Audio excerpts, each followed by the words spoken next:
the Delhi Legislative Assembly. Beside being the first presser in the new year, this presser also holds a special significance, as from Bihar Assembly elections in 2020 to the Delhi Assembly elections in 2025, Chief Election Commissioner Shri Rajiv Kumar Sir would be completing one full election cycle of conducting elections for all legislative assemblies in 31 states, union territories, the historic Lok Sabha elections 2024, the presidential and the vice presidential elections in 2022, and the elections to the Rajya Sabha. Indeed a rare feat. With this, on dais, I would like to welcome the Honorable Chief Election Commissioner, Shri Rajiv Kumar Sir, and the Honorable Election Commissioners, Shri Gyanesh Kumar Sir and Dr. Sukhbir Singh Sandhu Sir. We also have with us today Senior Deputy Election Commissioners and Deputy Election Commissioners in charge of various divisions in the ECI headquarters. The format of the press conference will be as follows. There will be an opening remarks by the CEC Sir along with the presentation. We will share the copy of the presentation with all of you after the event. तो दिल्ली में विधानसभा चुनाव की तारीखों का आपसे कुछ ही देर में ऐलान होगा। आप तस्वीर देख पा रहे होंगे मुख्य चुनाव आयुक्त राजीव कुमार की, जो कि कुछ ही देर में दिल्ली विधानसभा चुनाव की तारीखों का ऐलान करेंगे। और इसी के साथ 2 बजे का वक्त दिया गया था, प्रेस कॉन्फ्रेंस की शुरुआत हो चुकी है। इसी के साथ जैसे ही चुनाव की तारीखों का ऐलान होगा, राजधानी दिल्ली में आचार संहिता लागू हो जाएगी। करंट असेंबली का कार्यकाल जो है वो 23 फरवरी को खत्म हो रहा है, और जैसा कि आपने सुना कि मुख्य चुनाव आयुक्त राजीव कुमार का 18 फरवरी को रिटायर हो रहे हैं। Honourable election commissioner Shri Gyanesh ji, doctor Sukhbir Singh ji Sandhu, all my colleagues from the commission, friends from media, we welcome you to this press conference for the announcement of the schedule for the general elections in Delhi and also the by-polls wherever they are pending. जैसे अभी उन्होंने कहा कि ये इस वर्ष की पहली प्रेस कॉन्फ्रेंस है, तो I will take this opportunity to greet all the voters, all the citizens of the country, और सबको बहुत बहुत नववर्ष की शुभकामनाएं। और जैसे अनुज ने कहा कि ये मेरी एससीसी आखिरी प्रेस कॉन्फ्रेंस भी है, सो आप सबको, सभी वोटर्स से मेरी अपील है कि खासतौर से युवाओं से, कि इसी तरीके से लोकतंत्र में अपनी भागीदारी बढ़ाते रहें। बहुत ही सुंदर बगिया है, इसको अपने वोट से हमेशा सजाते रहें।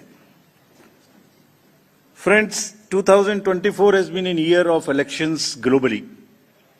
पूरे वर्ल्ड में इलेक्शंस हुए। डेमोक्रेसीज में almost 2/3 of the population in the democratic world went for voting. हमारे यहाँ भी 2024 में 8 राज्य और यूटीज में इलेक्शंस हुए, जनरल इलेक्शन हुआ। एक अच्छा माहौल रहा। नए कीर्तिमान लोकसभा इलेक्शंस में हमने बनाए। विश्व में मैक्सिमम वोटिंग का परसेंटेज का रिकॉर्ड बना। लोगों की भागीदारी का, महिलाओं की भागीदारी का, वायलेंस फ्री इलेक्शंस का, no repolls, record seizures, inducement free to the extent it was possible, J&K, Manipur, LWE areas. So काफी रिकॉर्ड्स बने, और मुझे उम्मीद है कि आने वाले समय में भी इसी प्रकार से लोकतंत्र और मजबूत होता रहेगा। Another landmark is in the making. आज कल हमारी इलेक्टोरल रोल्स रिलीज हुई। आज भी 4 स्टेट में रिलीज हो रही है। We are crossing 99 crore voters. So we are going to be 1 billion voters very soon, nation of 1 billion voters very soon. That's another world record which is in making.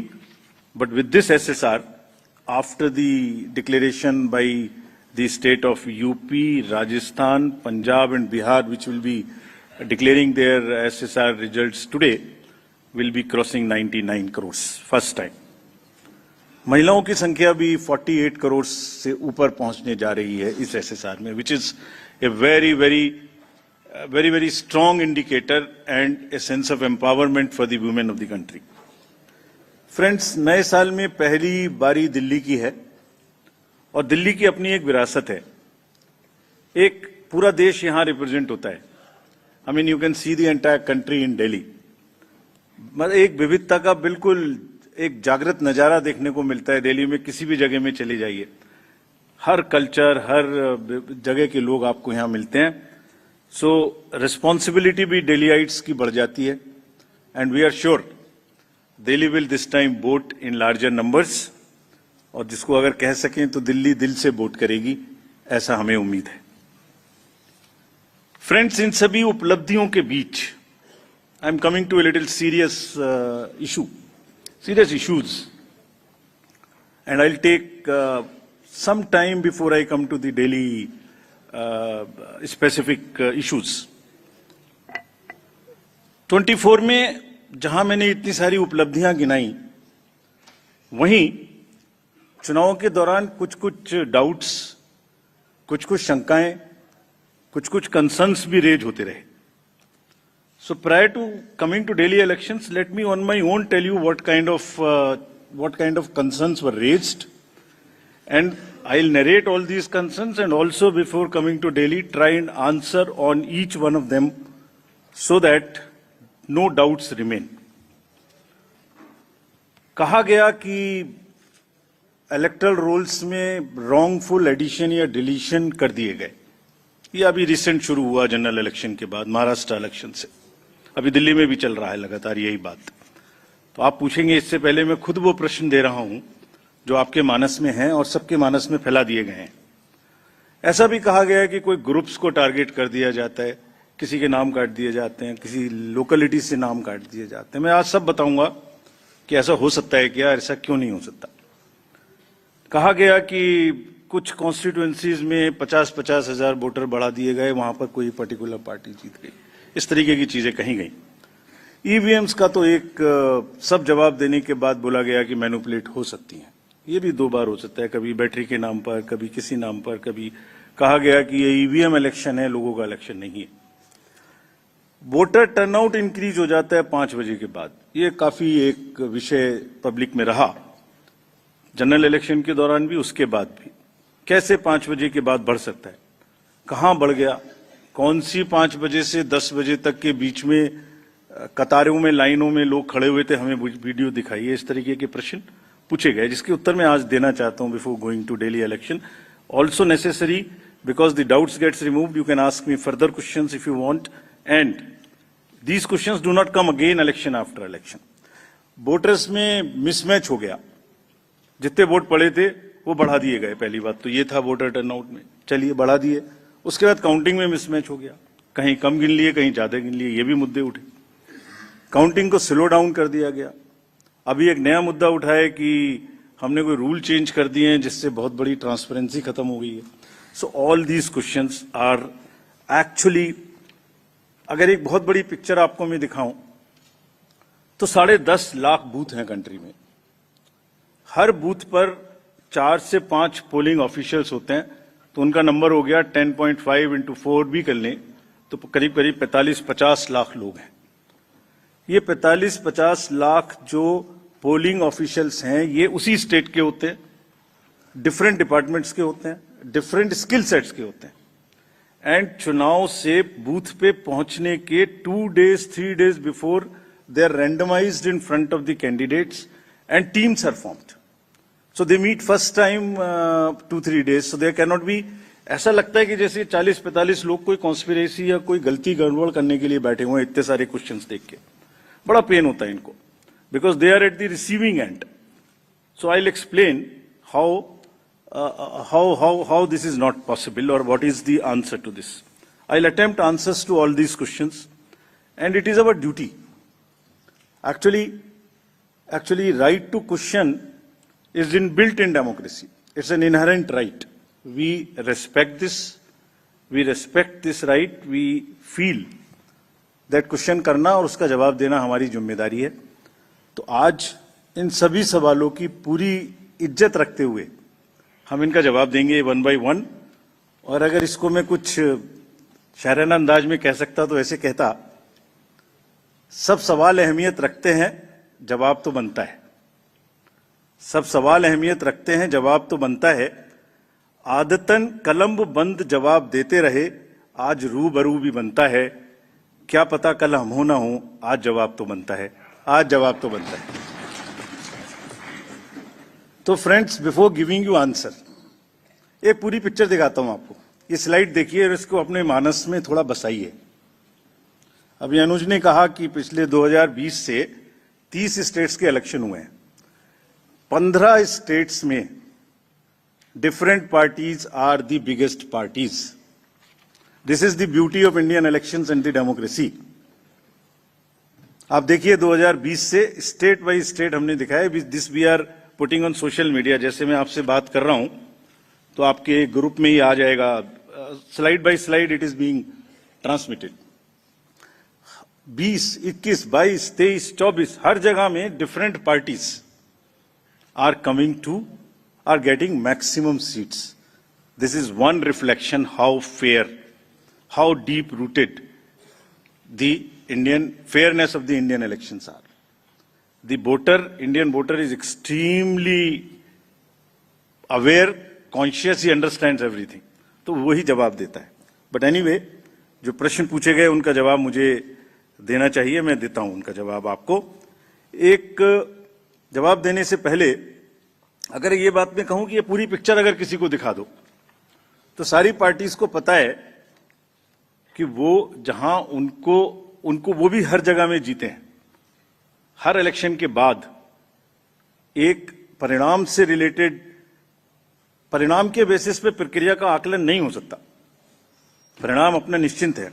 फिर से जो पार्टी सब जानती हैं कि वो भी जीतती हैं, अगर उसको भी शायराना अंदाज में कहा जाता तो कैसे कहते, ये मैं कहने की कोशिश फिर से करता हूं। वो जानते हैं, वो जीत चुके हैं, उन्हें पता है। कर न सकें इकरार तो कोई बात नहीं, मेरी वफा का उनको एतबार तो है। शिकायत भले ही उनकी मजबूरी हो, मगर सुनना, सहना, सुलझाना हमारी आदत तो है। Friends, with this I will come to the electoral roll. अभी भी इलेक्टोरल रोल के बारे में कहानी चल रही है। देखिए, आपको एक करीब 70 स्टेप्स ऐसे हैं। इलेक्टोरल रोल, उसके बाद चुनावी प्रक्रिया, EVMs, polling station, form 17C, counting, जिसमें पॉलिटिकल पार्टीज और कैंडिडेट्स कॉन्टिन्यूअसली हमारे साथ रहते हैं। डिस्क्लोजर्स की जो मैं बात कहता हूं वो आज मैं आपको दिखा रहा हूं कैसे। अगर जब भी इलेक्टोरल रोल बनता है, रेगुलर मीटिंग्स होती हैं, फॉर्म 6 के बिना हो नहीं सकता। बीएलए हर पार्टी को अपॉइंट करने का अधिकार है। जो भी क्लेम्स एंड ऑब्जेक्शंस आते हैं वो हाथ की हाथ हर पॉलिटिकल पार्टी के साथ में शेयर किए जाते हैं। वेबसाइट पे ड्राफ्ट डाला जाता है। पोलिंग स्टेशन के रेशनलाइजेशन में कंसल्ट किया जाता है। कोई डिलीशन हो ही नहीं सकता जब तक उसके पीछे फॉर्म 7 ना हो। यहां तक कि अगर किसी की डेथ हो गई है, उसका भी डेथ सर्टिफिकेट हम अपने रिकॉर्ड में लगा के बीएलओ के माध्यम से रखते हैं। अगर किसी का डिलीशन इसके अतिरिक्त होना है शिफ्टिंग में, उसको नोटिस देते हैं, वेबसाइट पे डालते हैं, क्लेम्स एंड ऑब्जेक्शंस का टाइम देते हैं। हमने मेहनत करके इस पूरी प्रक्रिया का एक चार्ट बनाया, मैं आपको दिखाना चाहता हूं वो चार्ट। नेक्स्ट देखिए, राइट साइड में आप देखेंगे October. So this is necessary for the nation to know. और दुनिया में और हिंदुस्तान में दूसरी कोई प्रक्रिया ऐसी नहीं है जिसमें हर साल आपके आइडेंटिटी का या आपके वोटर का किसी चीज का एनुअल वेरिफिकेशन होता हो। अक्टूबर हर साल 1 जनवरी को एलिजिबल डेट मानकर एक सर्वे किया जाता है जिसको अक्टूबर में प्रारंभ होता है। ड्राफ्ट रोल की copy free of cost 2 copy her political party को दी जाती है। कहा जाता है ये ड्राफ्ट रोल है, अब जो नए लोग वोटर बनना चाहते हैं डिलीट होंगे, उसकी प्रक्रिया चलेगी। हर स्टेज पे हम आपको खबर करेंगे। हर स्टेज पे कोई भी ऑब्जेक्शन हो तो हमें बताइए। Please allow your appoint your BLA, let him go. हर विलेज में, हर पोलिंग स्टेशन पर जो भी ड्राफ्ट रोल है और जो ऑब्जेक्शंस हैं उनकी कॉपी पब्लिश की जाती है। सफिशिएंट अपॉर्चुनिटी दी जाती है। डिलीशन हो नहीं सकता जब तक कि पर्सनल हियरिंग ना हो जाए और उसका साथ में मौका ना दिया जाए। किसी पोलिंग स्टेशन पे 2% से ज्यादा डिलीशन हो गए तो ईआरओ और एआरओ को जाके पर्सनली चेकिंग करनी है। So friends, it is a perfect system. अच्छा, हर साल होता है। It is only built further on what ever is already existing. ऐसा नहीं है कि सडनली कुछ बन गया। और आप सोच के देखिए, जहां एक एक वोट की लड़ाई होती है, वहां पर किसी पोलिंग स्टेशन से या किसी कॉन्स्टिट्यूएंसी से आप लगातार 10,000, 20,000, 50,000 जैसे बोल दिया जाता है सडनली, ऐसे नाम काट दीजिए, तो वहां तो क्या सिचुएशन होने वाली है आप सब लोग जानते हैं। और दूसरी बात, अगर किसी वजह से मान लिया 1% हो गया, तो जो जब आज 5 जनवरी से लेके अक्टूबर तक का टाइम है, उसके बीच में फॉर्म्स क्यों नहीं भरे जाते कि ये डिलीट कर दिया जाए या इसको नया जोड़ दिया जाए? Only at the time of elections, when it is happening in that particular state, these kind of issues are raised. These is absolutely impossible. किसी BLO के द्वारा अगर कोई भी 1-2 नाम इधर उधर हो गया, उसको करेक्ट करने के सफिशिएंट मौके हैं, और अगर ऐसी सूचना कोई हमारे सामने आती है तो we'll take action also against them. After explaining SSR, I'll come to the EVMs. बहुत बार EVMs के बारे में हम लोग बात कर चुके हैं, लेकिन आज मैं फिर से ये सब एक पब्लिक डोमेन में डालना चाहता हूं, ताकि ये अभी अब स्लाइड्स भी आपको ये वाली सब हाथ की हाथ सोशल मीडिया पर भेजी जा रही हैं। Late me explain this properly again, क्योंकि इतने डाउट्स क्रिएट करने की कोशिश हुई है कि पब्लिक को पता लग जाना चाहिए। एक बार चुनाव की तारीख से 7 या 8 दिन पहले ईवीएम्स को कमीशन किया जाता है, उसमें सिंबल डाले जाते हैं, वो एजेंट के सामने डाले जाते हैं। उसके बाद में उसको मॉकपोल करने की छूट होती है, वो उसी दिन मॉकपोल करके देख लें सिंबल ठीक पड़ गए, उसी दिन उसमें नई बैटरी डाली जाती है, उसी दिन वो बैटरी सबके सामने में सील होती है।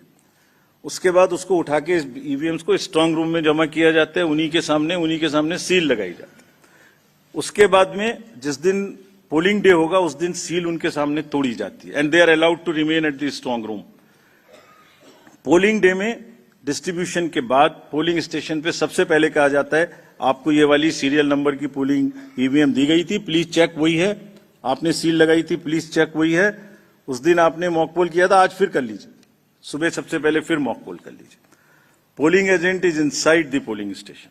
शाम को वो दिन भर रिकॉर्ड रखते हैं कौन आया कौन गया। शाम को पोल खत्म होने से पहले, पोलिंग स्टेशन छोड़ने से पहले form 17C account of votes, किसमें कितने वोट पड़े इसकी संख्या उनको दे दी जाती है। I will cover this point again when I come to VTR। EVMs को वापिस स्टोर रूम में लाया गया, फिर उनके सामने ताला लगाया गया, फिर काउंटिंग के दिन आए, फिर कहा भाई काउंटिंग में फिर देख लो वही मशीन है, फिर सील चेक कर लो, उसके बाद में फॉर्म 17C से मिला लो। अगर 17C से काउंट मिलेगा तभी काउंटिंग प्रोसीड करेगी। तो पोलिंग स्टेशन छोड़ने से पहले आपके हाथ में 17C दे दिया, काउंटिंग से पहले फिर मैच करके आपको दिखा दिया। उसके बाद 5 रैंडमली सेलेक्टेड वीवीपैट्स की गिनती भी कर ली। ये नेक्स्ट सारी चीजों को बहुत बार चैलेंज किया गया। देखिए, मैंने पिछली बार भी एक किताब आपको दिखाई थी जो हमने बनाई है, वेबसाइट पे डाली है, आज फिर दिखाता हूं। माननीय हाई कोर्ट और सुप्रीम कोर्ट ने क्या कहा है। उन्होंने कहा है कि ईवीएम हैक हो ही नहीं सकती। There is no evidence of unreliability और any drawback in the EVM. I am circulating it, please see the details. Details are there in the court orders. Court orders are here compiled, they are on our website. There is no question of introducing virus or bug in the EVM. There is no question of invalid votes in the EVM. No rigging is possible. High Court and Supreme Court is saying continuously in different judgments which are here. No alteration in results is possible by activating a Trojan horse or a virus. Evidence inspires confidence of the court that they are tamper-proof. What else can be said? EVMs are foolproof devices for counting. Allegations of tampering are baseless. We are not saying. We are speaking now because we don't speak when elections are on. And I want to clarify this so that it remains. Questions are not asked. When asked, at least you are all equipped to check them before writing. Invention is undoubtedly a great achievement and national pride. EVM with VVPAT system ensures accuracy of voting system. ECI has successfully held free and fair elections. Lowering down of the image and prestige of the constitutional body cannot be allowed. On paper ballots, return to outdated paper ballot system is unwarranted, regressive. This is aimed at derailing the electoral process. What else can be said? Friends, everything is in the form of an FAQ available. We have uploaded, we have conveyed to from wherever these questions have come. Please refer to them. Now, let me come to the voter turnout. ये basic question हमसे पूछे गए। शाम 5 बजे के बाद अचानक से 8-10%, शाम 11 बजे तक कैसे बढ़ सकते? उसी दिन की बात हो रही है, नेक्स्ट डे की बात नहीं हो रही। On the day of polling crore of vote बढ़ा दिए गए। शाम 5 से 6 बजे के बीच बताइए कि लंबी लंबी कतारें कहां थी, हमें सीसीटीवी दिखाइए। इस तरह के प्रश्न हमसे पूछे गए। अभी आपको याद होगा कि it's a misconceived narrative. I will explain how it is a misconceived narrative. एक ग्लोबल एक्सपर्ट हैं आईटी के, जब हमारा चुनाव चल रहा था तो उन्होंने कहा था ईवीएम्स कैन बी हैक्ड। सब आप लोगों ने देखा होगा। अरे भाई, वहां ईवीएम होती ही नहीं है। There are electronic voting mechanisms, they are called, they are not EVMs. There are electronic machines which do voting from different times. वो रीडर्स होते हैं, वो होते हैं। उसके बाद भी यहां हल्ला हो गया, खूब चला सोशल मीडिया में कि वो बोल रहे हैं कि ईवीएम हैक हो सकती है। अभी क्या कहा सेम एक्सपर्ट ने कि हमें तो लगे 1 महीना 1.5 महीना काउंटिंग करने में, इंडिया में तो 1 दिन में काउंटिंग हो जाती है। We just follow the narratives which are suiting. Let me explain how VTR can not be change. Please इसको बस बना के फिर I will come to Delhi. सुबह 9:30 बजे, 11:30 बजे, 1:30 बजे, 3:30 बजे, 5:30 बजे sector magistrates go from booth to booth. They collect what is the trend. अगर 10.5 लाख बूथ से अनकनेक्टेड सिस्टम से, फोन से या मैसेजिंग ग्रुप से फिगर कलेक्ट करनी हो तो हिंदुस्तान में क्या, पूरी दुनिया में कोई एग्जाम्पल बताइए जहां रात को 6 बजे, अभी चुनाव खत्म भी नहीं हुआ और 6 बजे में पहले आपको एग्जैक्ट वोटर दे दो। फिर इलेक्ट्रॉनिक वोटिंग मशीन को इंटरनेट से जोड़ देते हैं, जोड़ने के बाद में वो हैंड टू हैंड लाइव हो जाएगा सिस्टम, फिर आप कहेंगे कि ईवीएम को हैक कर दिया। 5:30 बजे, 5 बजे के बाद जस्ट प्लीज इमेजिन 5 से 7 के बीच में प्रिजाइडिंग ऑफिसर जो पहली बार वहां गया है, छोटे से स्कूल के टीचर है, आंगनवाड़ी वर्कर्स हैं, वो क्या काम करते हैं? जितने लोग लाइन में खड़े हैं पहले उनको पर्चियां टोकन बांटते हैं कि आप लाइन में रहिए, आपका वोट जरूर लेंगे। थोड़ी थोड़ी कहा सुनी भी होती है गेट पर कि हम तो टाइम में आ गए थे। फिर वो किसी तरह से लॉ एंड ऑर्डर संभालते हैं, एडमिनिस्ट्रेटिव जॉब करते हैं, बंद करते हैं, सबका वोट डलवाते हैं। उसके बाद में वोटिंग खत्म कराते हैं, मशीन को सील करते हैं, बैटरी को सील करते हैं, एन नंबर्स ऑफ फॉर्म्स बनाते हैं, 17C इंक्लूडेड। और सोचिए 17C बनाने के बाद हाथ से लिखते हैं, लिखने के बाद एजेंट के हाथ में वो कॉपी देते हैं, सील कराते हैं। अब एक आप इमेजिन करिए 10.5 लाख बूथ पर अगर 4 एजेंट भी मान लें तो 40 lakh form 17C are available with the agents at close of poll before leaving polling station. अगर महाराष्ट्र का जिक्र लेने तो 1 लाख बूथ थे लगभग, 4 भी मान लें तो 4 लाख 17C फॉर्म। अगर मैं यहां 300-400 लोग हैं आप लोग, इनके बीच में एक कागज सर्कुलेट कर दूं और कहूं कि 1 घंटे के बाद में इसको मुझे वापस कर दीजिए, मैं बदल दूंगा, तो बदल सकता हूं क्या? संभव है क्या? Every candidate of a legislative assembly by the end of the day collects form 17C from his polling agents and knows exactly on which booth how much has been voted, votes have been cast. कहीं तो 1-1, 2-2 महीना counting नहीं हो पा रही और हमसे क्या पूछा जा रहा है कि आपने 6 बजे के बदले 11:15 बजे तक 8% बढ़ा दिया। अरे भाई, वो 7, 7:30 बजे सारी मशीन को लेके बूथ से उठ के काउंटिंग डिपॉजिट सेंटर में आएगा, प्रिजाइडिंग ऑफिसर मशीन जमा करेगा और 7:30 बजे के बाद, 8 बजे के बाद जैसे जैसे वो लौटेगा फिर से voter turnout app which is not a statutory document, उसको ठीक करना शुरू करेगा। 11, 11:15 बजे तक हमने जनरल इलेक्शन 24 के बाद, जिससे कंफ्यूजन ना रहे, 11:30 बजे, 11:45 बजे रात को फिर एक रिलीज करना शुरू किया प्रेस का, ताकि ये भी ना रहे कि अगले दिन क्या हुआ, पहले दिन क्यों नहीं बताया। हमने उस दिन रात को करना शुरू किया। अब कहा जा रहा है कि 6 बजे बता दीजिए। 6 बजे पोलिंग स्टेशन बंद करें, 6 बजे मशीन को जमा करें, या 6 बजे पहले सबसे पहले ये बताएं कि क्या हुआ।